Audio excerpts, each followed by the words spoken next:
बहुत बहुत स्वागत है एजाज भाई।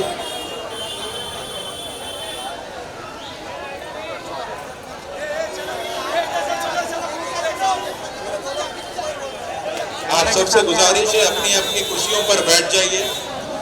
प्लीज ट्रैफिक को प्रॉब्लम क्रिएट मत कीजिए, गाड़ियों को जाने दीजिए।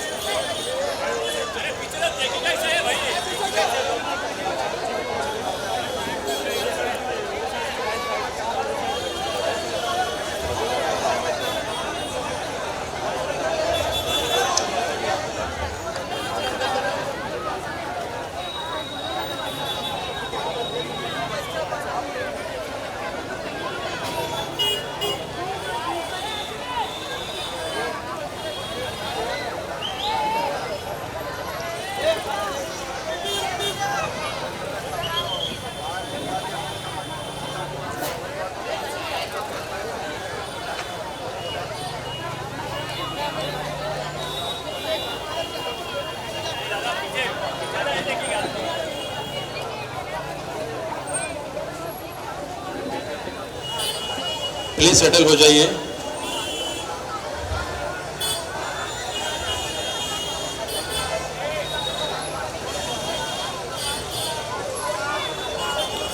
प्लीज सेटल हो जाइए। अगर आप चाहते हैं कि सभा शुरू हो तो प्लीज सेटल हो जाइए। लोगों को जाने दीजिए, ट्रैफिक को रोकने मत दीजिए, धक्का मुक्की प्लीज मत कीजिए। पहले हम सब यहाँ जिस शख्सियत के लिए आए हैं वो शख्सियत एजाज खान किसी तारुफ का मोहताज तो नहीं है। एजाज भाई को हम अक्सर और ज्यादातर लोग 3 वजूहात की वजह से जानते हैं। पहली वजह कि ये एक बिग बॉस के मोस्ट पॉपुलर कंटेस्टेंट रह चुके हैं।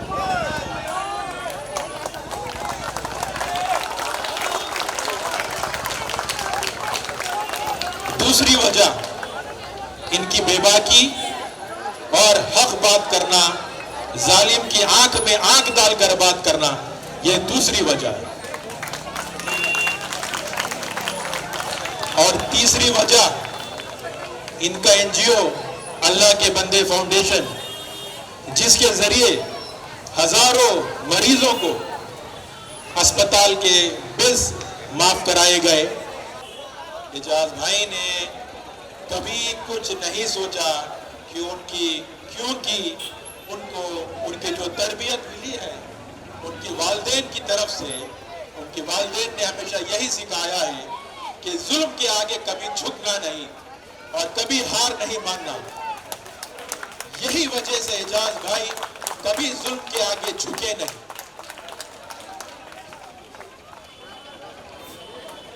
मुल्क के हालात बदतर हो रहे थे, हिंदू मुस्लिम की बातें बहुत उरूज पर चल रही थी। एजाज भाई को हमने सोचा कि अल्लाह ताला ने मुझे इतनी लाखों करोड़ों की फैन फॉलोइंग दी है, मैं कुछ बात करता हूं तो इस मुल्क से बाहर के मुल्कों में भी मेरी आवाज सुनाई दी जाती है, तो क्यों ना मैं कोशिश करूं, जालिमों को जवाब दूं। मुल्क में जो हिंदू मुस्लिम की बातें हो रही है उसको अमन में तब्दील करने की मैं क्यों ना कोशिश करूं। तो एजाज भाई ने ये अहद लिया और उन्होंने सोशल मीडिया के जरिए लाइव आकर अपने वीडियोस बनाने लगे। आप सब ने देखा कि अल्हम्दुलिल्लाह एजाज भाई के वीडियोस के जरिए उन्होंने जो जो बातें कही है वो बातों से अच्छों की नींदें हराम हो चुकी थी। कई लोग परेशान हो चुके थे, काफी लोग इस आवाज को बंद करने की साजिशों में लग गए। लोगों को खौफ होने लग गया कि ये एक मुसलमान की आवाज तो नहीं बन रहा है, क्या ये दलितों की आवाज तो नहीं बन रहा है, क्या ये पिछड़ों की आवाज तो नहीं बन रहा है, लिहाजा इसकी आवाज को दबाओ। और वहां से साजिशों का सिलसिला शुरू हुआ। नाकाम हुक्मरान, जालिम हुक्मरान कर भी क्या सकते थे। फॉल्स केसेस, झूठे केसेस में मुलविस कर देना उनका शौक है, उनका काम है कि एक भी आवाज उनके खिलाफ उठे उसे किसी तरह बंद कर दिया जाए। लेकिन एजाज भाई कभी रुके नहीं, क्योंकि जालिम के आगे सर झुकाने वाले का नाम एजाज खान नहीं है।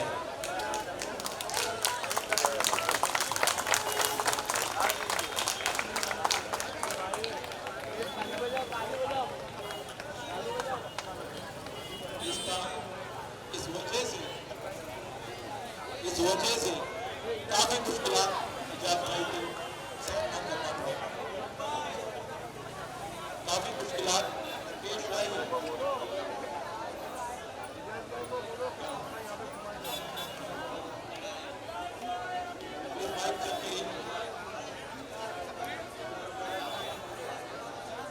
हेलो, अभी इलेक्शन जीते नहीं, अभी से आवाज बंद करने की कोशिश की जा रही है।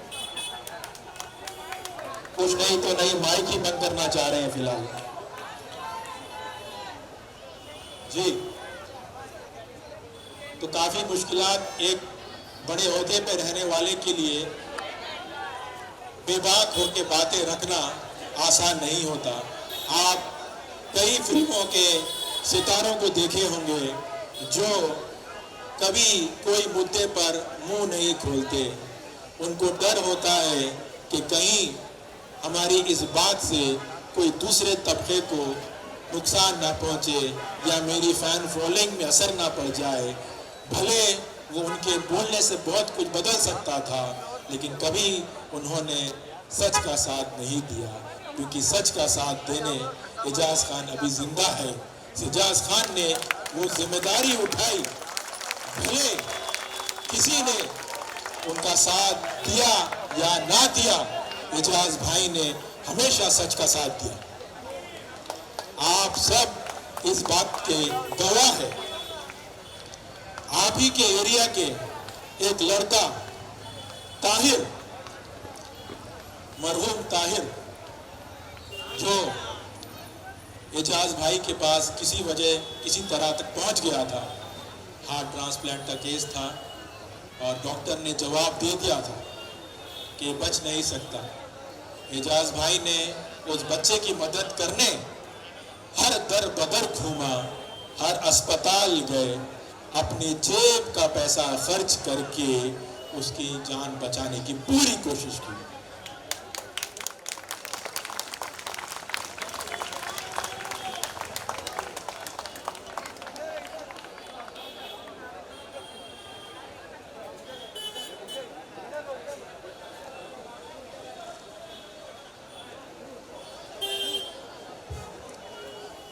तो आप ही के एरिया का लड़का था, इसलिए मैं ये टॉपिक निकाल रहा हूँ। यहाँ पे किसी को नाम इस्तेमाल करने की जरूरत नहीं है, लेकिन क्योंकि आप सब इस बात के गवाह हैं, एजाज भाई ने अपने एनजीओ के जरिए किस तरह लोगों की मदद की है। धीरू भाई अंबानी जैसे अस्पताल जहाँ पर उन्होंने और उनकी पूरी टीम ने धरना दिया, वहां हो रहे नाइंसाफी, एक आम इंसान का खून चूसा जा रहा था। कम से कम 3 लाख से कम कोई बिल नहीं बनता है वहां पर। जब एजाज भाई ताहिर के इलाज के लिए वहां पहुंचे तो उनको ये महसूस हुआ कि यहाँ तो हालात बहुत बुरे हैं। जब वहां पर रमजान का पूरा महीना अस्पताल के बाहर इफ्तार किया गया, तरावी पढ़ी गई, नमाजें अदा की गई, वहां पर जब हम खड़े होते थे, अस्पताल से दूसरे पेशेंट्स आते थे और वो कहते थे कि भाई हम पर जुल्म हो रहा है। 3 लाख की बात हुई थी, पेशेंट को अब छोड़ा नहीं जा रहा है और 4 लाख पूछ रहे हैं। एक मिडिल क्लास आदमी कहाँ से अफोर्ड कर पाएगा? इसी के लिए एजाज भाई ने आवाज उठाई। लेकिन एजाज भाई को ये इल्म था कि जिससे वो जंग छेड़ रहे हैं वो बहुत ताकतवर है, वो चाहे तो कुछ भी कर सकते हैं, कुछ भी, लेकिन किसी भी हाल झुकने वाले का नाम एजाज खान नहीं है। ताकतवर से ताकतवर ताकत एजाज खान के जज्बे को रोक नहीं सकी। उसने बराबर की टक्कर ली और वहां से हटा नहीं। इस बात का आप सब लोग गवाही देंगे कि एजाज भाई के एनजीओ के जरिए जितने लोगों की मदद की गई, वो बातें मैं हवा में नहीं कह रहा हूं। Social media, YouTube, Facebook, Instagram सब गवाह है। आप सब पढ़े लिखे लोग हैं, कभी चेक भी कर लें। जब एनजीओ की हम लोग ने शुरुआत की थी एजाज भाई, तो 4 नंबर दिए गए थे फोन के, एक नंबर मेरा भी था उसमें। तो एजाज भाई ने कहा था कि पूरे कॉल्स रिसीव करना और पूरी कोशिश करना मदद करने की। तो दिन में 150 से 200 कॉल्स आते थे। एजाज भाई का कहना था कि जिस दिन कॉल आ रहा है 80% लोगों के काम उसी दिन हो जाने चाहिए। अल्हम्दुलिल्लाह जिस स्पीड से काम हो रहे थे, ये भी दुश्मनों को देखा नहीं गया। फिर साजिशें की गई, फिर प्रॉब्लम्स क्रिएट किए गए, लोगों को लगाया गया एजाज भाई के पीछे कि किसी तरह इसकी आवाज को रोका जाए। और वही हुआ। एक लड़की की मदद के चक्कर में एजाज भाई को ऐसे केस में डाल दिया गया।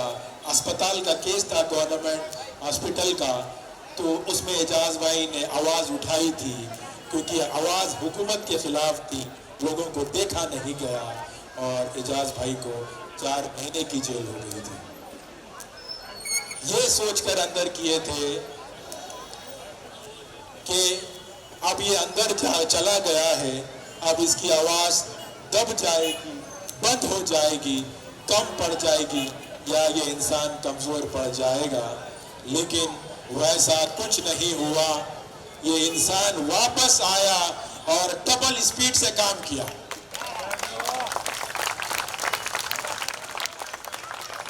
इनके काम की तारीफ मैं करना नहीं चाहता। इन्होंने अल्लाह के लिए किया और अल्लाह ने इनको इस काम के लिए चुना है। उसके बाद कोविड का दौर आया, कोविड की वबा फैली, और जब एक भाई अपने भाई से हाथ मिलाने कतरा रहा था, तो उस दौर में एजाज भाई ने पीपी किट पहनकर सड़कों पर निकलकर लोगों की मदद की, लोगों के घर घर पहुंच के राशन पहुंचाया, लोगों की मदद की। जो मजदूर थे उनके अपने अपने शहरों तक पहुंचाया। ये और बात है कि प्रमोट सोनू सूद को किया गया, क्योंकि वहां मसला और था। लेकिन आज का ये दौर डिजिटल दौर है, और आप सब जानते हैं कि एजाज भाई के काम कितना ज़्यादा बड़े हैं और कितना ज़्यादा वायरल होते आए हैं। हर किस्म से कोशिश की गई कि ये आवाज़ को रुका दी जाए, लेकिन कभी कामयाब नहीं हुई। आखिर में, आवाज़ मत कीजिएगा प्लीज़, आखिर में 26 महीने की जेल एजाज भाई को कर दी गई।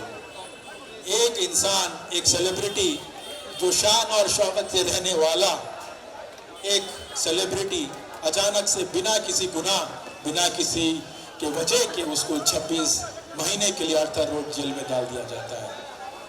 क्या दौर से वो और उनका परिवार गुजरा, ये सिर्फ अल्लाह जानता है। स्टेज पर उनके वालिद मोहतरम मौजूद है। मैं गवाह हूं इस बात का कि अर्थर रोड जेल के बाहर बेचारे 4-4 घंटा धूप में, गर्मी में, पसीने में अपने औलाद की दीदार के लिए इंतजार करते थे। ये उनकी फैमिली को जो तकलीफ दी गई, इसकी वजह कोई एजाज खान ने कोई फ्रॉड नहीं किया, कोई मल्टी करोड़ स्कैम नहीं किया। उसने एक ही गुनाह किया कि उसने सच की आवाज उठाई, हक की बात करी और जालिम की आंखों में आंखें डालकर बात करी।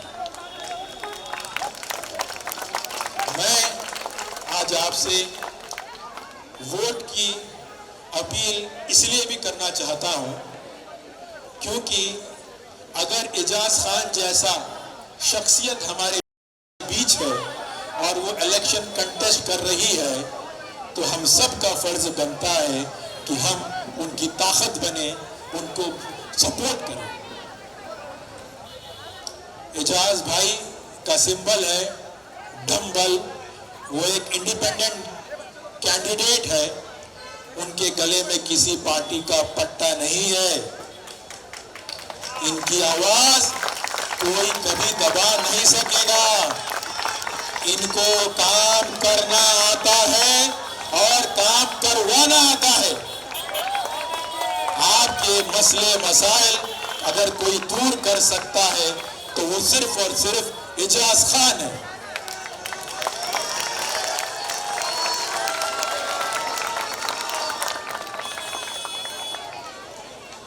आखिर में मैं यही कहूँगा कि जब हम यहाँ दौरे पे थे तो काफ़ी लोगों से पूछा गया था कि आपके एमपी कैंडिडेट के नाम आप जानते हैं क्या, तो काफ़ी लोग यहाँ पर अपने एमपी कैंडिडेट के नाम ही नहीं जानते, क्योंकि इंसान का नाम उसके काम से होता है। जब काम ही नहीं किया गया तो नाम कहाँ से होगा।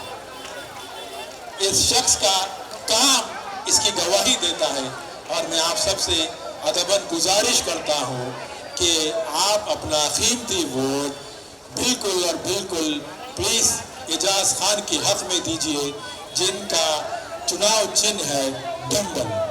बहुत शुक्रिया। जय हिंद, जय महाराष्ट्र।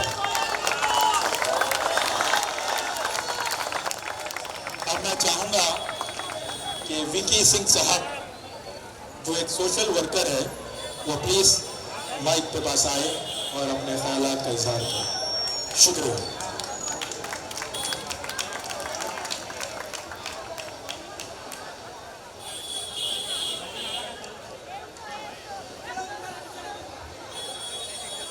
अच्छा आता है का आता वीकेंड है का अच्छा खालसा वाहिगुरु जी की फतेह। वाहिगुरु। नहीं ना मिलाता ना तुम्हारा फोन। अस्सलाम वालेकुम। थोड़ा जोश कम लग रहा है वाहिगुरु। अस्सलाम वालेकुम। एक एहसान वाहिगुरु, और ये एहसान वाहिगुरु सच्चाई के लिए मांग रहा हूं। सोशल मीडिया में मैं मेरे भाई को देखता है वाहिगुरु, वाकई उस खुदा का बंदा, अल्लाह का बंदा वाहिगुरु। एनजीओ का नाम भी अल्लाह का बंदा वाहिगुरु। और इस स्टेज में वाहिगुरु कोई 15 लाख का भाषण नहीं देगा कि तुम्हारे अकाउंट में 15 लाख आएगा। इस स्टेज में कोई फेंका फाकी नहीं होगा वाहिगुरु। जब बिना पावर में रहे इतना कुछ कर सकता है, अगर पावर में आ गया तो क्या नहीं करेगा। मिलके करेंगे वाहिगुरु, मिलके, और पूरी दुनिया को दिखाएंगे पठान और खालसा का बॉन्डिंग क्या है। पठान और खालसा जब साथ खड़े रहेंगे ना तो कोई नहीं दिखेगा सामने वाहिगुरु। लड़ने वाले ये दो है, इतिहास, हिस्ट्री, लड़ने वाले वाहिगुरु। तो मेरा भाई लड़ रहा है और सबसे प्राउड मूवमेंट है उस पिता को जो बाजू में बैठा है ना, कि मेरे बेटे ने ये नाम कमाया, मेरे बेटे ने ये प्यार कमाया। और वाकई में जो सच ठोक के बोलता है ना वो जेल जाता है, जो सच ठोक के बोलता है। तो मेरा भाई सच्चा था, जेल गया, सजा भी काटा, लेकिन इतना है ये रुकने वाला नहीं है। अरे क्या है बिग बॉस का शो। अरे इधर वैसे बिग बॉस है यार। ये क्या टाइटल, क्या ये जीतने वाले कुछ नहीं कर पाए जिंदगी में। यहाँ पर सीने में तिरंगा है, सीने में तिरंगा है। ये हर कोई साथ लेके नहीं चलता है, खाली एक दिन पहनते 15 अगस्त। 15 अगस्त में दिखाएंगे हाँ हम देशभक्त हैं। लेकिन देख, मेरा भाई हमेशा दिखता है इसी तिरंगे में दिखता है। और मैं जब पनवेल से आ सकता हूं यहाँ पे, तो मुंबई नॉर्थ की पब्लिक ना वाहिगुरु, एक चिन्ह डंबल। और वाकई में मेरे भाई ने वही चीज चूज किया जो हम दोनों को लगता है, डंबल। तो इसके लिए वाहिगुरु, बंदा सच्चा है, इसके लिए यहाँ पे बोल रहा हूं, उसके लिए, नहीं तो अपन किसी के लिए ऐसा बोलता नहीं। और सच हमेशा जीतता है। और एक बात, बिन पावर का इतना कुछ किया, तो एक इमेजिन करो अगर पावर में आ गया ना, तूफान आएगा, तूफान। खाली 21 सीट चाहिए, 21। वाकई में देश नहीं बिकेगा, देश बिकने से बचेगा, देश बिकने से बचेगा। हर 15 मिनट में वाहिगुरु इस देश में ना रेप होता है, हर 15 मिनट में। एक बेटी क्या नहीं फेस करती अपने इस तिरंगे के नीचे वाहिगुरु। लेकिन ये पठान अगर आ गया ना, शायद 15 मिनट ही गायब हो जाएगा, क्योंकि ठोक के सेवा करेंगे, मिलके साथ खड़े रहेंगे वाहिगुरु। एक ही गाड़ी में जाएंगे, शायद एक ही बुलेट में जाएंगे, लेकिन करेंगे इंशाअल्लाह, इंशाअल्लाह वाहिगुरु। तो ये जो प्यार है ना वाहिगुरु, जो ये कमाया ना, ये जो प्यार कमाया, और वाकई में अपने इस देश का पीएम भी इतना जिगरा रख के नहीं बैठ पाएगा यहाँ पर बिना सिक्योरिटी के। यहाँ पर कोई सिक्योरिटी नहीं, कुछ नहीं वाहिगुरु, सब ओपन में बैठे यहाँ पर। और ये जो प्यार है ना, ये मुंबई की पब्लिक बनता है, अपने को जिताना बनता है, हारना नहीं चाहिए। ठोको, डंबल पे वोट दो।